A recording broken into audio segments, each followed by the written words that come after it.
Hello everyone, welcome to test series. हम लोग test series चला रहे हैं यूपीपीसीएस 2021 का। देखिए टेस्ट नंबर 79 है। 78 टेस्ट ऑलरेडी कंप्लीट हो चुका है। प्लेलिस्ट बना रखी है, आप लोग जाकर के वहाँ पे देख सकते हैं। देखिए अगर आप यूपी जीआईसी की तैयारी कर रहे हैं, आरओ एआरओ की कर रहे हैं, यूपी एसआई की कर रहे हैं, लेखपाल की कर रहे हैं, एनटीपीसी आरआरबी ग्रुप डी की कर रहे हैं या फिर एसएससी की कर रहे हैं, तो आप लोगों के लिए टेस्ट काफ़ी फ़ायदेमंद है। तो स्टार्ट करते हैं। फर्स्ट क्वेश्चन है, लेह अवस्थित है झेलम नदी के दाएं तट पर, झेलम नदी के बाएं तट पर, सिंधु नदी के दाएं तट पर और सिंधु नदी के बाएं तट पे। तो लेह जो है वो कहाँ पे अवस्थित है, मतलब किस नदी के तट पे अवस्थित है? तो ये है आपका सिंधु नदी के बाएं तट पे अवस्थित है। ठीक है, ये फोर्थ ऑप्शन आपका सही है। देखिए सिंधु नदी का जो है कि आपका उद्गम कहाँ पे है? तो सिंध नदी जो है कि तिब्बत के मानसरोवर झील के निकट में जो है कि एक चेमायंगडुंग ग्लेशियर है, वहीं से ये निकलती है। ठीक है, और इसकी जो है कि कितनी है लंबाई? तो 2880 किलोमीटर है इसकी लंबाई। देखिए इसकी सहायक नदियों भी याद रखिएगा आप लोग। सहायक नदियाँ कौन कौन सी है? तो झेलम है, चिनाव है, राबी है, ब्यास है, सतलज, जास्कर। ये जो है कि सिंधु नदी की सहायक नदियाँ हैं। नेक्स्ट क्वेश्चन देखते हैं।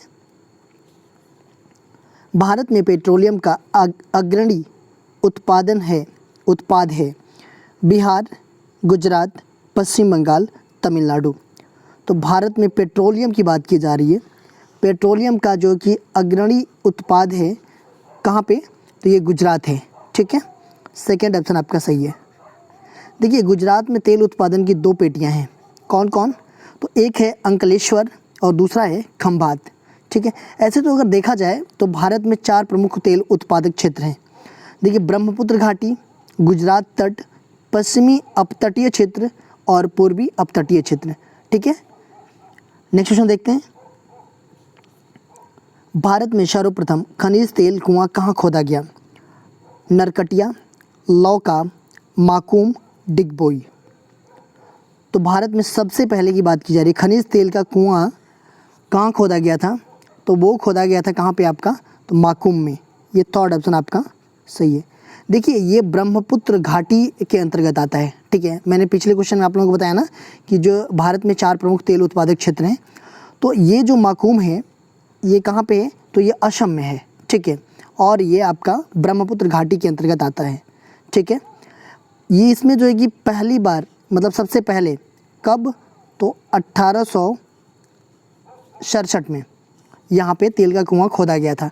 अगर डिगबोई की बात करें तो इसके बाद डिगबोई का नंबर आता है, तो 1889 में। ठीक है, तो अगर डिगबोई भी हो और माकूम भी हो तो माकूम में सबसे पहले खोदा गया, उसके बाद से आपका डिगबोई में। ठीक है, ये ईयर याद रखिएगा आप लोग, कभी कभी क्वेश्चन में ईयर भी पूछ देता है। नेक्स्ट क्वेश्चन देखते हैं। भारत की सबसे पुरानी तेल शोधन इकाई है हल्दिया, मथुरा, कोयली, डिगबोई। तो सबसे पुरानी तेल शोधन इकाई कौन सी है? तो वो है आपका डिगबोई। ये फोर्थ ऑप्शन आपका सही है। देखिए ये जो है कि 1893 का है ये। ठीक है, देखिए तेल शोधन इकाई की बात की जा रही है, न कि उत्पादन क्षेत्र की। ठीक है, तो देखिए उत्पादन क्षेत्र अलग है और तेल शोधन इकाई ये अलग चीज़ है, क्योंकि उत्पादन इसका अलग होता है और यहाँ पे जा कर के ये तेल शोधन शाला में जो है कि इसका जो है कि शोधन होता है। मतलब और देखिए जस्ट अगर उत्पादन जहाँ पे होता है तो वहाँ पे क्या होता है? क्रूड ऑयल निकलता है। ठीक है, कच्चा तेल निकलता है।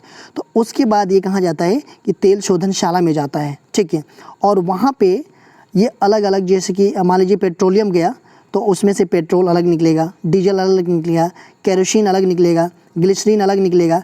तो ये सब जो है कि अलग अलग निकलता है। कहाँ पे? तो ये तेल शोधनशाला जहाँ पे, वहाँ पे। तो इसमें पुरानी तेल शोधनशाला डिगबोई है आपका। नेक्स्ट क्वेश्चन देखते हैं। क्वार्टाजाइट का यांत्रित होता है सैल से, बलुआ पत्थर से, ऑक्सीडियन से, चूना पत्थर से। तो क्वार्टाजाइट का यांत्रित होता है किससे? तो ये होता है आपका बलुआ पत्थर से। सेकेंड ऑप्शन आपका सही है। देखिए क्वार्टाजाइट एक ये जो है ना दानेदार जो है कि मेटामार्फिक चट्टान होता है। ठीक है, जो कि बहुत उत्तम क्वालिटी का ये होता है और क्वार्टर से बनी होती है ये चीज़ें। इसके अंदर जो है कि क्वार्टेज के कई मतलब कुछ ऐसा होता है जैसे कि अगर इसमें ना भारी दाब लगाया जाए तो ये छोटे छोटे कणों में बिखर जाता है, ठीक है।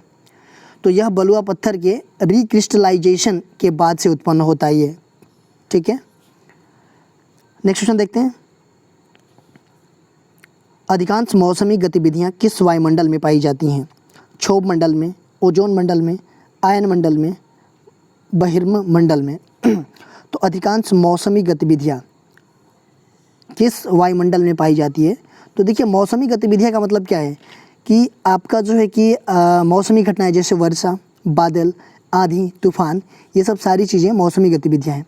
तो ये वायुमंडल के किस वायुमंडल में पाई जाती है, मतलब किस परत में पाई जाती है, ठीक है। तो ये पाई जाती है आपका क्षोभ मंडल में। ये फर्स्ट ऑप्शन आपका सही है। देखिए क्षोभ मंडल में ही ना आपके सर्वाधिक धूल के कण भी और जलवाष्प भी होते हैं। नेक्स्ट क्वेश्चन देखते हैं। ओजोन परत अवस्थित है क्षोभ मंडल में, मध्य मंडल में, समताप मंडल में, बहिर्म मंडल में। तो ओजोन परत ये कहाँ पे अवस्थित है? तो ये अवस्थित है आपका समताप मंडल में। ये थर्ड ऑप्शन आपका सही हो जाएगा। देखिए सबसे पहले तो ये जान लेते हैं कि वायुमंडल में कितने परत होते हैं। तो 5 परतें होती है। देखिए क्षोभ मंडल, उसके बाद से समताप मंडल, उसके बाद से मध्य मंडल, उसके बाद से ताप मंडल और उसके बाद से बाह्य मंडल। देखिए नीचे से ऊपर जाती है, जैसे नीचे आपका क्षोभ मंडल हो जाएगा, फिर समताप मंडल हो जाएगा, मध्य मंडल हो जाएगा, ताप मंडल हो जाएगा और बाह्य मंडल हो जाएगा, ठीक है। तो जो आपका ये ओजोन परत अवस्थित है ये आपका समताप मंडल में है, मतलब दूसरी परत में ये होता है, ठीक है। और इसी मंडल में और क्या होते हैं, जेट और वायुयान भी इसी मंडल में उड़ते हैं, ठीक है। नेक्स्ट क्वेश्चन देखते हैं। सूरज से निकलने वाले रेडिएशन से जीवन सुरक्षा करता है? ओजोन परत, धुंध, आइनोस्फीयर, ट्रोपोस्फीयर।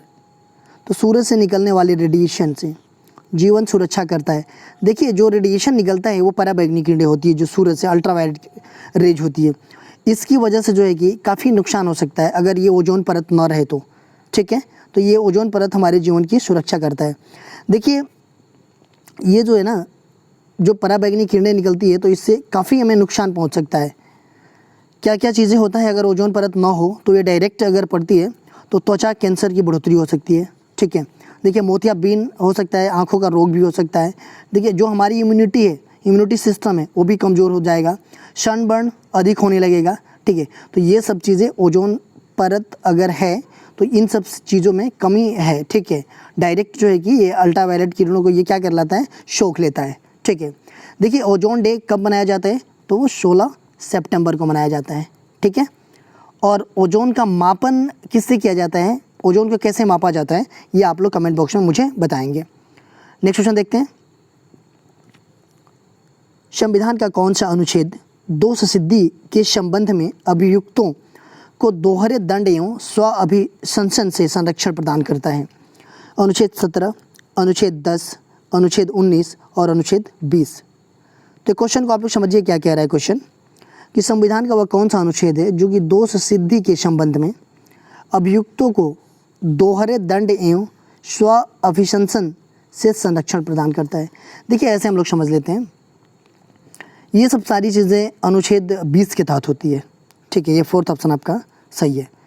देखिए अनुच्छेद 20 में कई सारे क्लॉज हैं, ठीक है। देखिए इसमें 3 प्रकार के संरक्षण प्रदान किए गए हैं अनुच्छेद 20 में। देखिए इसका मतलब ऐसे हम लोग समझ लेते हैं कि अगर कोई व्यक्ति को अपराध करता है, मतलब कोई भी मतलब क्राइम करता है, मतलब कोई ऐसे नॉर्मली क्राइम तो बहुत बड़ी चीज़ हो जाती है, बट नॉर्मली कोई चीज़ें करता है जो कि वो अपराध की श्रेणी में आ सकता है, ठीक है। तो देखिए अगर वो 2019 में कोई अपराध किया है, ठीक है, और उस पर कोई नियम कानून नहीं बना है उस टाइम पे, ठीक है, और 2021 में कोई नियम कानून बन गया, ठीक है, तो ऐसा नहीं है कि इस नियम कानून के तहत जो है कि उसको दंड दिया जाएगा, ठीक है। उस टाइम पे मतलब 2019 में जो भी नियम कानून होगा, जैसा भी नियम कानून होगा, उसके अकॉर्डिंग उसको दंड दिया जाएगा, ठीक है, या उसके अकॉर्डिंग उसको अपराध मतलब अपराध माना जाएगा उसको, या फिर सज़ा दिया जाएगा। ऐसे समझ लेते हैं, मान लीजिए 2019 में किसी अपराध के लिए 2 साल की सज़ा है, ठीक है, जो नियम बना है। 2021 में क्या हो गया कि नया नियम उसमें अमेंडमेंट हो गया और ये 5 साल का सज़ा हो गया इसमें। तो ऐसा नहीं है कि अगर 2019 में बंदा अपराध किया है तो उसको जो है कि 5 साल सज़ा दी जाएगी, नहीं, उसको दी जाएगी 2 साल की ही सज़ा, क्योंकि उस टाइम पे उसने अपराध किया है जिस टाइम पे 2 साल की सज़ा थी, ठीक है। तो ऐसा होता है। और अगर ऐसा भी होता है कि 2019 में अगर कोई मतलब किसी क्राइम के लिए 5 साल की सज़ा है, ठीक है, और 2021 में उसको ऐसा लग रहा है कि इस सज़ा को कम करके, मतलब नियम बना कि कम करके 2 साल कर दिया जाए, मतलब वो मतलब उतना बड़ा अपराध नहीं है एक तरह से, मतलब देखा जाए तो अब ये चीज़ें जो है ना कि 2019 में क्या रहेगा, तो वो 5 साल नहीं, वो 2 साल ही सज़ा काटेगा, ठीक है। देखिए बात समझने की कोशिश कीजिएगा कि 2019 में जो नियम कानून रहेगा, तो अगर ये कम रहेगा तो कम ही काटेगा, अगर बढ़ जाएगा वो क्राइम मतलब उसका सज़ा, तो वो नहीं काटेगा। अगर पिछले टाइम में बढ़ा हुआ है, मतलब बड़ा मतलब उसका सज़ा है, और बाद में चल के वो कम सज़ा हो गया, तो वो कम काटेगा इंसान। समझ में आ गया होगा आप लोगों को, ठीक है।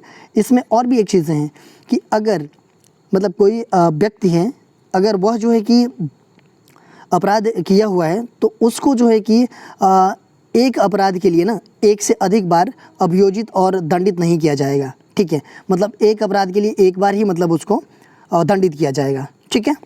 देखिए अनुच्छेद 17, इसमें क्या बताया गया है, अस्पृश्यता का अंत है, इसके बारे में बताया गया है। अनुच्छेद 10, इसमें नागरिकों के अधिकारों का बना रहना, इसके बारे में बताया गया है। अनुच्छेद 19 में वाक और अभिव्यक्ति की स्वतंत्रता के बारे में बताया गया है। नेक्स्ट क्वेश्चन देखते हैं। किसी अपराध के अभियुक्त को स्वयं अपने विरुद्ध गवाह बनने के लिए बाध्य नहीं किया जा सकता। भारतीय संविधान के किस अनुच्छेद में यह प्रावधान है? अनुच्छेद 20 के 3 में, अनुच्छेद 21 में, अनुच्छेद 25 में, अनुच्छेद 18 में। तो देखिए ये चीज़ें आपका अभिव्यक्त को स्वयं अपने विरुद्ध गवाह बनाने के लिए बाध्य नहीं किया जा सकता है। ये चीज़ें किस अनुच्छेद में हैं? तो ये आपका 20 के 3 में है।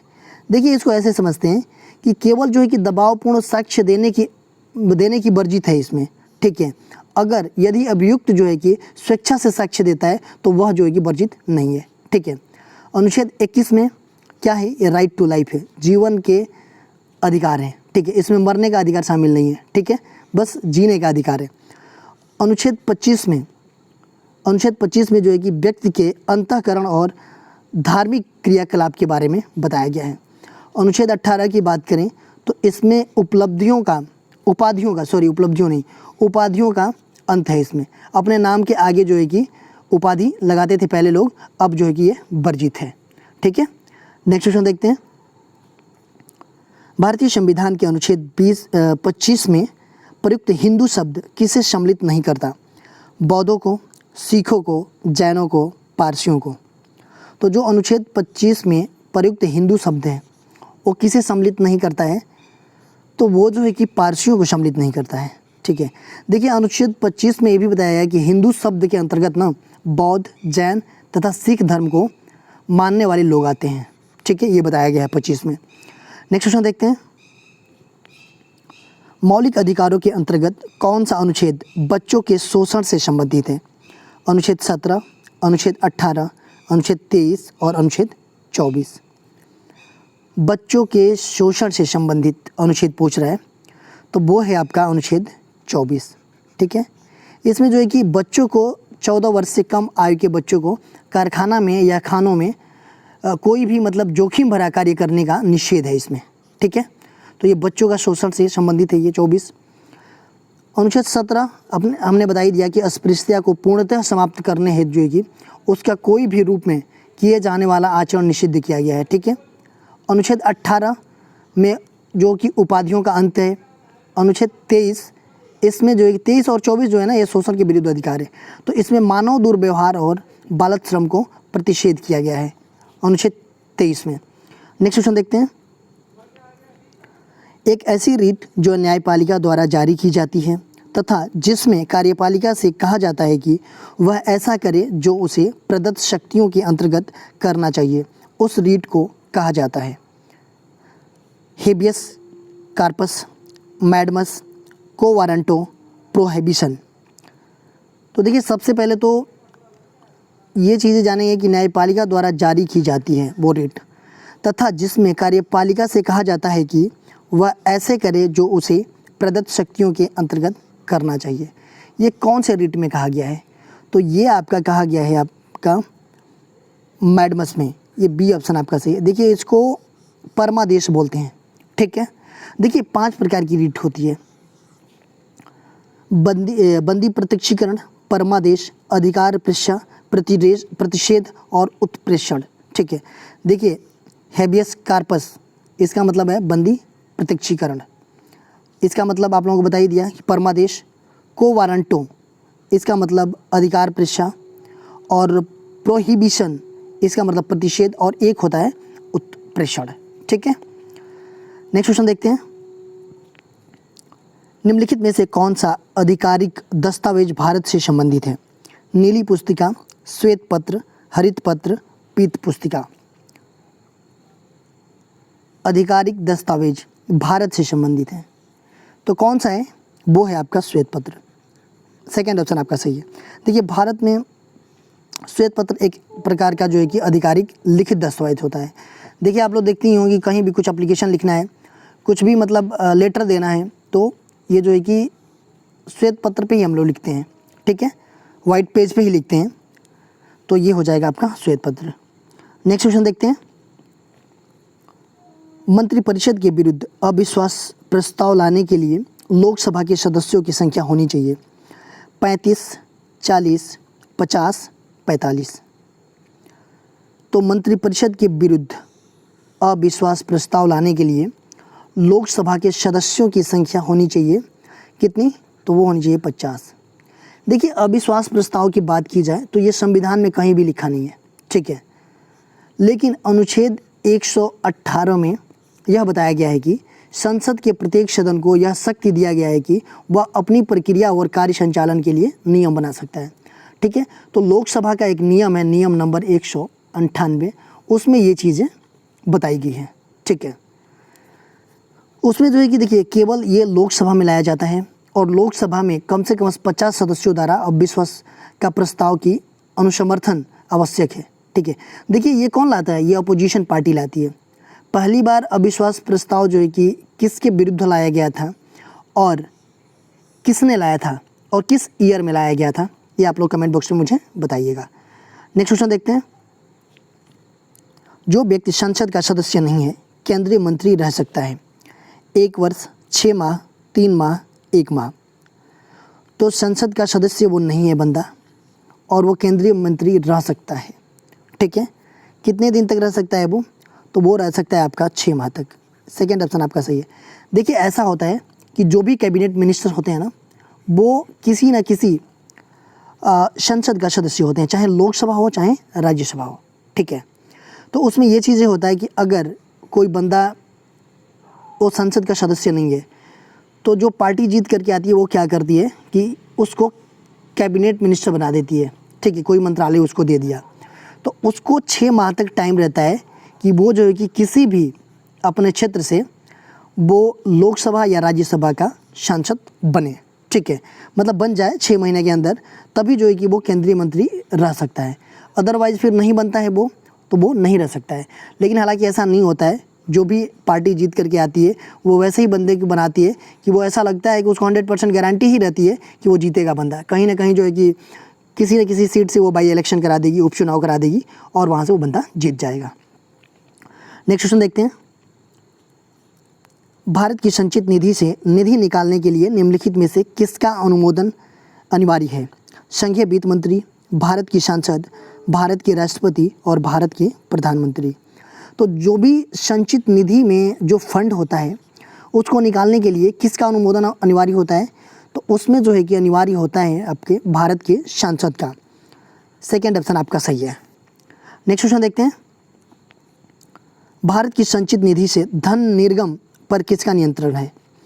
नियंत्रण एवं महालेखा परीक्षक, भारत के वित्त मंत्री, अधिकृत मंत्री और उपयुक्त किसी का नहीं। देखिए भारत की जो संचित निधि होती है उसमें धन का निर्गम किसका नियंत्रण रहता है? निर्गम पर। तो इसमें जो ऑप्शन है उपयुक्त में से किसी का नहीं रहता है, ठीक है। देखिए सबसे पहले ये चीज़ें तो आपको संसद के बिना की स्वीकृति के 1 रुपया भी नहीं निकाला जा सकता है उसमें से। तो ऐसे ही पता चलता है कि उस पर किसका मतलब नियंत्रण रहता है, तो संसद का रहता है।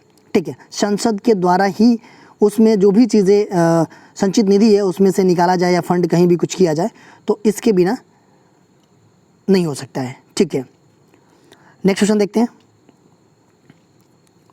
भारत सरकार द्वारा वित्त विधेयक संसद में पेश किया जाता है, राज्यसभा में, विधानसभा में, विधान परिषद में, लोकसभा में। तो भारत सरकार की बात की जा रही है, जो वित्त विधेयक होता है वो संसद में पेश किया जाता है। कहाँ पे, तो वो पेश किया जाता है आपका लोकसभा में। ये फोर्थ ऑप्शन आपका सही है। देखिए ये वित्त विधेयक होता है, ठीक है, जो धन विधेयक होता है ना, ये वित्त विधेयक होता है। तो धन विधेयक को केवल लोकसभा में ही पेश किया जाता है, राज्यसभा में नहीं पेश किया जाता है। ये कहाँ पे लिखा है, तो संविधान के 109 अनुच्छेद में ये लिखा है। ठीक है, कि इसको केवल लोकसभा में ही पहले जो है कि पेश किया जाएगा। ठीक है, तो धन विधेयक लोकसभा में पेश करने से पहले क्या होता है कि राष्ट्रपति जी से सहमति लेनी आवश्यक होती है। ठीक है, और जब राष्ट्रपति जी से सहमति लेने के बाद से ये लोकसभा में पास हो जाता है, उसके बाद से राज्यसभा में जाता है, और राज्यसभा में कितने दिन तक रहता है, ये मैक्सिमम 14 दिन तक रह सकता है। ठीक है, अगर 14 दिन से पहले उन्होंने वहाँ से पास कर दिया तो ठीक है, नहीं पास किया, अगर 14 दिन तक रोके रखे वो, तो ये ऑटोमेटिकली पास हो जाता है 14 दिन के अंदर। ठीक है, तो ये पास भी समझ लिया जाता है या पास हो जाता है। नेक्स्ट क्वेश्चन देखते हैं। निम्न में से किसको भंग नहीं किया जा सकता परंतु समाप्त किया जा सकता है? लोकसभा को, राज्यसभा को, राज्य विधानसभाएं को, राज्य विधान परिषद को। भंग नहीं किया जा सकता है परंतु समाप्त किया जा सकता है, तो वो किया जाता है राज्य की जो विधान परिषदें होती हैं उनको। देखिए राज्य के ऊपर ये डिपेंड करता है कि विधान परिषद रखनी है नहीं रखनी है। कई सारे राज्य जब मर्जी करता है विधान परिषद रख लेते हैं, नहीं होता है नहीं रखते हैं। ठीक है, तो ये राज्य के ऊपर डिपेंड करता है। ठीक है, तो इसमें जो है कि इसको भंग नहीं किया जा सकता है, ओनली समाप्त किया जा सकता है। ठीक है, आप लोग ये कमेंट बॉक्स में बताइएगा हमें कि भारत में कितने ऐसे स्टेट हैं जिनमें विधान परिषद जो है कि कार्यरत है, विधान परिषद कार्य कर रही है। ठीक है, नेक्स्ट क्वेश्चन देखते हैं। नेक्स्ट क्वेश्चन नहीं, अब ये देखेंगे कल जो क्वेश्चन हम लोगों ने दिया था। निम्नलिखित पश्चिमी वाहिनी नदियों में से कौन दो पर्वत श्रेणियों के बीच बहती है? शरावती नदी, नर्मदा नदी, माही नदी और साबरमती।